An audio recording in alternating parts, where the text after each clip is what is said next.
If you're a founder, this is what to talk about in your first meeting with an investor, and this is part 2. So once you have explored the market opportunity, then you want to talk about the team, then your traction so far, and then the finances and the ask. So the next bit is the team. So this is really important. You want to explain who's on the team, how much commitment they've put in. Are they working full-time, part-time?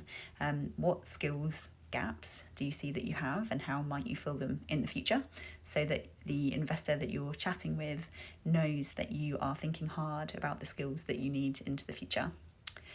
Next, you want to talk about the traction. So what traction have you achieved so far?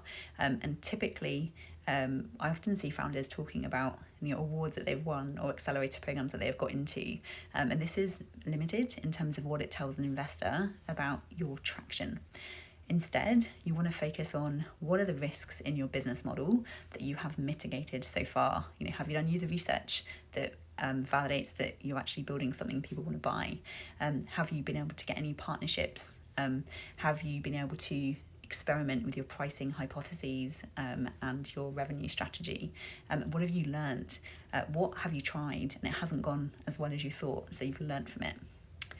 Next, you want to think about your offering architecture, and this is all around what are the building blocks of your solution, and how do you use them and package them for different customer segments in your go-to-market strategy.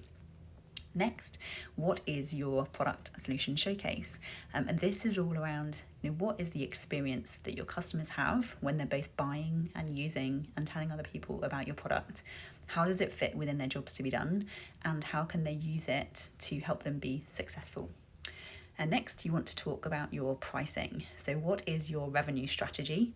How do you think that might change over time? And what are the pricing tactics that you plan to employ? After that, if you have paying customers, then testimonials should show the impact that your customers have felt from using your product. Next, what is your financial projections going? And again, these will all be hypotheses based, but what are your financial projections for the future? Be super clear that these are all based on hypotheses that are subject to change. And this just shows that you have rigor in how you're thinking about your next year of business. And then lastly, you want to have an ask. Typically for the first pitch, this will be all around finding values-aligned investors. Remember, you are not pitching for money the first time you meet an investor. Good luck with your first meetings.